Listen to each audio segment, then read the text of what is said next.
Si on continue à faire comme on a toujours fait, on obtiendra les résultats qu'on a toujours eus. Si vous avez regardé l'histoire de l'élaboration de la sécurité hors des sentiers battus, vous savez déjà qu'elle contient 20 différences d'approche et une méthode de conduite du changement bien spécifique. D'expérience, il faut tous ces réglages, ensemble et cohérents, pour dépasser les plafonds de verre et s'affranchir en particulier des accidents graves. Entrons un à un dans les rouages de cette horlogerie de précision. À tout seigneur, tout honneur. Commençons par les 5 différences d'ordre politique. Nous allons partir des valeurs pour en arriver aux objectifs en passant successivement par le positionnement de la santé-sécurité, par son approche de management et par ses indicateurs. 9 fois sur 10, dans l'esprit des dirigeants, le positionnement de la santé-sécurité au travail n'est pas à la hauteur de ses véritables enjeux. Tout le monde sera d'accord sur l'enjeu de santé et d'intégrité physique. C'est ce que j'ai voulu rappeler avec cette affiche. Mais si on s'intéresse au nerf de la guerre, une majorité de dirigeants ne s'intéressent qu'à la partie visible des coûts. Il est vrai que dans les activités de main-d'œuvre, elle peut vite atteindre jusqu'à 24% de la marge brute d'exploitation. Mais même à ce niveau de ponction de la marge, elle n'est que le 10e du potentiel invisible, mais pourtant bien réel, de la prévention. Pourquoi jouer recroquevillé en défense seulement ?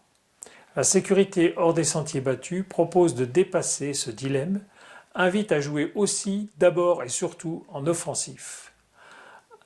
Après 5 ans de ce régime, vous pouvez voir sur les différents résultats financiers en jaune qu'il n'y a pas de comparaison entre les deux approches. En résumé, la sécurité hors des sentiers battus permet d'optimiser une bonne cause et d'en tirer tout le profit possible. Après ce repositionnement d'enjeux de la sécurité, passons à l'approche. Pour la majorité des employés, la sécurité est perçue comme sur cette image, une forêt de règles. Autrement dit, une forêt d'interdictions qui n'enthousiasme personne.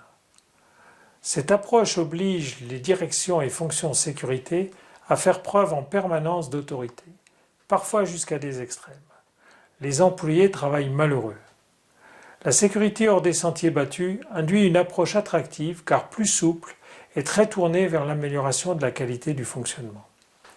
Les règles et l'autorité n'en sont pas absentes, mais elles ne sont que l'une des composantes.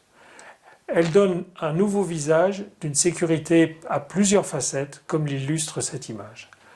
La forme, c'est le fond qui remonte à la surface, nous explique Victor Hugo. C'est vers cette harmonie que tend la sécurité hors des sentiers battus. Même avec l'enjeu et en y mettant les formes, entraîner reste une gageure. Alors on communique. 10 000 répétitions égale une vérité, écrivait Aldous Huxley dans Le meilleur des mondes. On espère entraîner en usant généreusement de la communication sous toutes ses formes, déclinant inlassablement les variantes des mêmes messages. Pourtant, il n'y a pas pire sourd que celui qui ne veut pas entendre.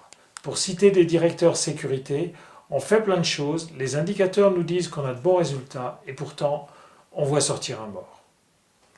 Selon la formule, 2 imbéciles qui marchent iront toujours plus loin que 2 intellectuels assis à discuter. La sécurité hors des sentiers battus propose donc de parler peu, mais d'agir bien. En particulier, convaincre par l'action tout en réduisant visiblement les risques. 3e élément de politique donc, le recentrage de l'entraînement par l'action sans oublier les paramètres d'une communication efficace. TF1, TF2, TF3, si les managers s'intéressent aux résultats, les processus ne s'amélioreront probablement pas. Tandis que si les managers s'intéressent au processus, les résultats s'amélioreront d'eux-mêmes. C'est ce que professe l'Institut Renault pour la qualité. En matière de sécurité aussi, il ne faudrait pas croire que s'intéresser aux résultats, c'est le plus important. D'autant que toute organisation finit par présenter à ses dirigeants les résultats qu'ils souhaitent. Les apparences de la sécurité sont les alliés de l'insécurité. Plus la pression sur les résultats est forte, et plus ce risque de discordance entre la réalité et son reflet dans les chiffres s'accroît. Le chemin est plus important que le but. La sécurité hors des sentiers battus invite à s'intéresser jusqu'à des niveaux hiérarchiques élevés au fonctionnement davantage qu'aux résultats. Comme cherche à le dire cette image, c'est un ensemble de plusieurs éléments qui peut qualifier valablement la situation prévention. Seuls les paranoïaques survivent, écrivait Andy Grove, un ancien PDG du groupe Intel à propos de stratégie. En sécurité hors des sentiers battus aussi, les antennes de la direction sont rendues sensibles. L'archer qui vise sa cible pour le plaisir dispose de toutes ses facultés. L'archer qui vise sa cible pour gagner la boucle en bronze est divisé. Il pense autant à gagner qu'à bien viser. L'archer qui vise sa cible pour le prix en or massif perd toutes ses facultés. Il n'est plus que l'ombre de lui-même. Cette vieille pensée chinoise est aussi applicable aux organisations et pas qu'en matière de sécurité. Elle nous sort brutalement du monde théorique, d'un monde en équilibre sur un fil. Alors même que de fait, l'organisation en est parfois très loin, on invoque l'ambition, la théorie du défi, ou bien des raisons éthiques pour n'afficher comme objectif que ce seul Graal du zéro accident. Les registres d'objectifs que préconise la sécurité hors des sentiers battus sont moins conceptuels et plus pragmatiques. Elles tournent les acteurs vers d'autres critères de performance individuels et collectifs pour en particulier enlever les obstacles à la sécurité. Lorsqu'ils sont accessibles et sensés, ce sont les individus eux-mêmes qui transforment les objectifs collectifs en défis enthousiasmants. C'était le premier épisode consacré aux différences d'approche politique dans la sécurité hors des sentiers battus. Prochain épisode, les 4 principales différences organisationnelles. Ces changements de politique fonctionnent bien. Alors pourquoi pas chez vous ? À bientôt dans une prochaine vidéo et merci pour votre attention.